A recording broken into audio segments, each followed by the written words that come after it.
Welcome to SFG Top Performance. Today we have our regulars, Jason and Derek. We are playing catch up. We've been gone we haven't done this for the last month, so we're playing a little catch up here. So we'll try to get you caught up on what's happened here in the last month around here. Yeah, so my last month, we kind of got done with all the anhydrous. We still have a few guys going, tail end of it, but we've had really good weather, so things are still moving, but things are definitely slowing down. We're out selling seed like crazy yet. This next 2 months will be really busy for us until January 4th and 15th is the next deadline. So we're going to keep pushing until those deadlines. So make sure you talk to us about seed. I guess there's my shameless plug. Kind of what I've been doing this week. Like I told you on the last podcast, I've started to look at all the on-farm trials that we've done over the summer, and just wanted to highlight a few of them. On the soybean side, fungicides looked really good again. We've talked about that a lot. Talked about the importance of fungicide with insecticide on beans, and just wanted to put some numbers to it. We did Preaxor and Veltima trials all over different areas. We have a couple counties worth of trials. 5-6 actually big acre strips in there. They're 10 to 15 acre blocks. I call them. And the short story is, if you put fungicide on beans, it's going to yield a lot better. Both of them, I had Preaxor over 4 strips, 79.4 bushel. That was averaged over the fields. Veltima, 77.5 bushel. Probably in our trials, the statistical difference, they're probably pretty much the same. It's not true small plot, randomized, replicated, but it's real world on farm trials. So really, I'd probably about call them the same. We had an untreated check on one of the fields that came out at 67.5 bushel. So we're showing over 10 bushel increases this year, and based on what I've talked to a lot of guys that have trials, hasn't been out of the realm of what they've been. So 10 bushels is definitely on the high side of soybeans for fungicide, but that's what we saw in the check. And again, I had 1 strip, but I didn't want to put multiple untreated strips, because if we're going to get 10 bushel, I don't want to untreat a bean. So that's kind of where we're at with fungicide on beans. We're still going to test some of the newer products, but really, as long as you have a fungicide that's 2 mode of action, as long as you're using one of those to manage disease resistance, that sort of thing, with the funguses, I'm very comfortable putting a fungicide on beans. Just make sure you got one of them. On corn, we've had a lot of different trials, and it's kind of like fungicide. Corn is just a little bit more inconsistent, so we're going to keep continuing to look at them. We've had full-year trials of micros, and some fields it looks really good that we're seeing 5, 6, 7 bushel, and some fields it's not showing up on yield. So I think corn, we almost need to treat. I think we're going to have to treat the micronutrients about the same as fungicide, where you just pick and choose your better fields, or find the ones that actually have an issue. Use our tissue sampling in the summer to figure out the fields that have an issue, and then push them and put the micros on. Another kind of bird's eye view of products we're getting into the plant growth regulators, we're getting into the biologicals, that sort of thing. We're definitely in our testing purposes. We haven't found the one that is really showing up, or the timing that we need to do it. So we're doing a lot of tests. We do Ascend trials. They're plant growth regulators with starters, so we're doing starter trials. We're doing foliar trials with those too. So we're still in the figuring out mode there on the corn side. Another thing I've been working on this fall that we've given a lot of effort on is our zone spreading.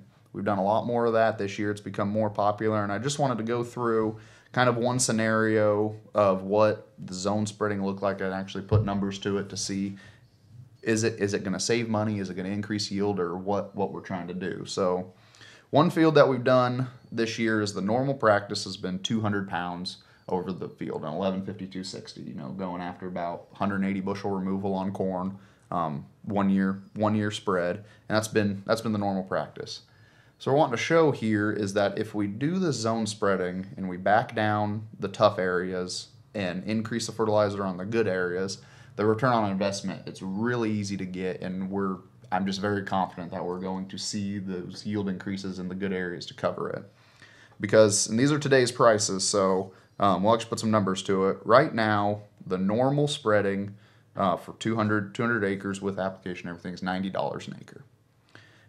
If we do our zone spreading, and how I usually do the zone spreading is I actually do 20% increases. So if I'm putting on 200 pounds normally in the tough areas, I'm going to back that down to 160, and in the good areas, I'm going to go up to 240 pounds. I think that needs to be about the minimum a range or the minimum movement, because we're splitting hairs if we only do 10 pounds or something like that. So 40 pounds is quite a big difference in fertilizer. But as you take it over the whole field, the VRT, based on this specific example I'm looking at, actually averaged 210 pounds over the whole field. So there was more of the good areas of the field. The top ridge was more acres than the bad area. So that comes out to $96 an acre. So we're not selling this as it's going to be cheaper. It's selling it as a value, and actually it's going to cost more. But on your low end acres, you drop that 40 pounds, that equals $16.50 an acre. And on those low end, I really firmly believe we're not going to lose any yield. So because those low end acres, maybe they're only yielding 140, 150. So if we back down 40 pounds of fertilizer, we're not gonna miss out on any yield in those areas. So just in those, we're saving $16.50. So that return on investment's a lot better.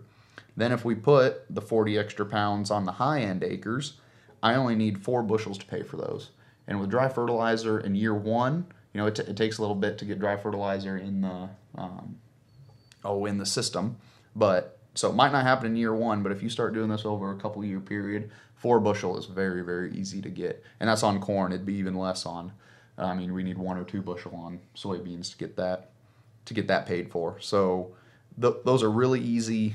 I think those are really easy return on investments to get, and I just know we're going to be able to get more than 4 bushel on corn if we put 40 extra pounds of fertilizer, especially if we start talking about nitrogen. If we can zone spread the nitrogen and put 40 extra pounds of nitrogen is a lot in those areas, but if we can put 40 extra pounds of nitrogen in the good parts of the field, we can get over 200 bushel corn pretty easy in our areas on certain parts of the field.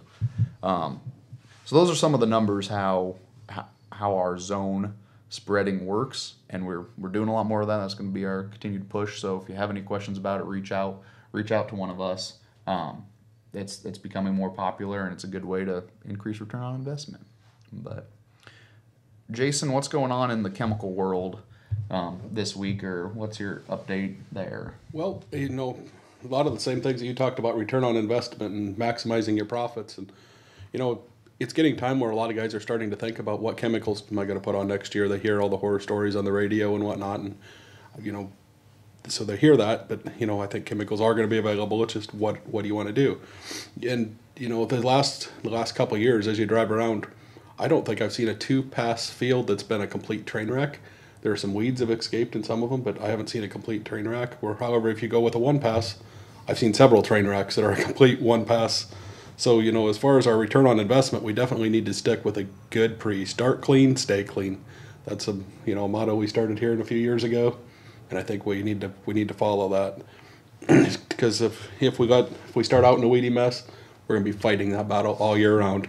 So we need to make sure we start off with a good pre, start off with a good burn down, and then keep that field clean. Come back with a post with a good residual. And it might cost a few more dollars up front, but in the long run, you're not going to lose yield from weeds. You're not going to have that early loss that they talk about, that 2 to 10 bushel you hear once in a while. You won't have that if you stay clean. So start clean, stay clean. So, and like Derek talked about, your return on investment, rather than cheapest, you might save $10 up front by a 1-pass, but that might, if it's 2 to 10 bushel, you pretty easily could be especially on beans, you're looking at up to $10, $11 a bushel, $12 a bushel. You're at $120 pretty quick. So that $10 you saved cost you $110 pretty fast. on a train wreck that you could have avoided by a good 2-pass program. So that's, as we look at things and as prices start to come out here in a few weeks, look at that, look at what you could be costing yourself if you're not starting clean, staying clean, keeping weed free, and keep your fields, keep it up. Go ahead, Derek. Yeah, and Jason, one thing on the rainfall we've been getting these past years, it seems like, do the residuals that we have, they don't take that much rain to activate. So how long can if you were to do a 1-pass program, how long is the expectation for it to last? Is it going to last all season, or with the rains, what's the kind of residual? Rainfall or not, 30 days is a long time. 30, 45 days is a long time for a residual to last. And if we get over that 45 days, you're asking way too much out of that chemical you're throwing on there. And going back to the rainfall, it's going to take a ½ inch to an inch to activate most of these chemicals. And if we don't get that within a week, we're starting to lose half-life. So when you do a 2-pass program with both residuals, you're spreading your risk out there as well, because you're not only you have to get 2 rains, yes, but you have 2 times that you have the opportunity to make them work. And yeah, and it seems like we don't catch this year. We had that 3-week period where did we have 5 inches of rain in that area? So that chemical, you're at even 3 weeks long. You're asking a lot for that chemical to handle 5 inches of rain and still be there all season, especially when we're planting the middle of April, so it's hard to get to the end of June by the time everything canopies, and it's just a long time. Yes, yep, and as Derek mentioned, the return on investment in tissue sampling, I think that's going to be vital this year. A lot of the nitrogens are fairly expensive right now, so I think a few people have cut back some this fall, but it's going to be vital to do that tissue sampling and get out in your fields, and while you're out there, we'll be able to see, hey, there's weeds, that it's clean. We'll know how everything's working, so we'll probably be in the fields doing that sampling a little bit more than we have in the past, just to make sure that all the nutrients are up, all the micronutrients are up, and we're taking care and getting the right products on the right acres to return your investment. So you have your optimum, you're getting on the right acre, you're getting that done. So Derek, as far as the return on investment in the seed that's going on that, I know you've done a lot of work with the seed part of that as well in your trials. Can you talk a little about that? Yeah, so seed trials this year, we've talked about them a little bit, so I didn't go into all the yield data from them, but we have a lot of products, our whole portfolio, that some things are performing really well, some things are middle of the road. Like we found a couple that when we took down south and a little bit wetter area, that they didn't like all those wet feet and that sort of thing. Those flat wet fields, we're finding that, so we're able to see which hybrids are actually going to be the biggest return, and seed as well, right? Just like chemicals right now, the big worry is making sure you can get everything, and we're sitting really good on seed. I don't have any huge shorts that I'm concerned about at all, and we still have plenty of seed to sell. Some of the package building corn, I call it, some of the middle road corn, it's been performing really well in this year, and this year all the corn did good, but it stood out to me. So I'm not afraid of building the package and being competitive and going. We don't often get in the sub 200 market, but we sometimes can with certain products, but it doesn't always have to be the top end stuff. But we generally want to put the best hybrid on the best field for you, and we have a few decal hybrids out there that they're $260 bag, but it's been our #1 seller, and it's just worth it. It's got the best return on investment, and we have a lot of yield data to show that these high-end hybrids are the real deal. And so we don't want to just say I have to be at $200 a bag, I won't pay anymore. And especially this year, it's more expensive to plant corn. It's more expensive to plant beans. Seed price increase hasn't been as much as the fertilizer has been, but it's definitely something to prepare for, you could say. But also crop prices have been higher, so definitely take advantage on the marketing side of it. Definitely try to lock in some of these better prices. It's been It's not quite as good as it was a few months ago, but it's been a heck of a lot better than it was a year ago. So, but Charles, how has anhydrous gone on the operations side, or how's been our John Deere bar that we've got? The John Deere bar has worked really well this year. Like I said, a lot of that variable rate spreading we did this fall, that worked really well. So really look, we did that the last 2 years, but this year a little different program, but we're looking forward to see how that ties in. But yeah, we actually pulled some anhydrous this week. I think we're done again, or caught up again. It doesn't seem like it's ever going to end, but that's all we've done for the last month is go, go, go. And we put anhydrous on, dry fertilizer, lime, super grow. Everything is just, I think everybody's getting done what they want to get done. Everything's running really smooth.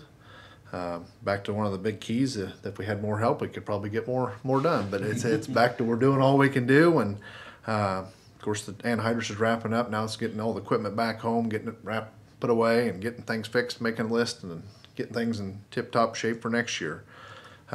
Lime's going good. We're going to continue spreading lime as long as the weather allows us. As in, don't get too cold for us. We can't get it out of the box, so that's the only hang-up. Super Grow's doing good. Same thing with dry fertilizer, just plugging away. I don't think we've slowed down since harvest kind of quit. I don't think we haven't had any weather to stop us of any sort outside of the wind we've had here lately. But the wind's the only thing that slows us down. But no, everything else, grain-wise, we're doing great. Everything got full. Did everything but piled on the ground on purpose. Well, I want to thank you for joining us for SFG Top Performance. We'll see you next time. Thank you.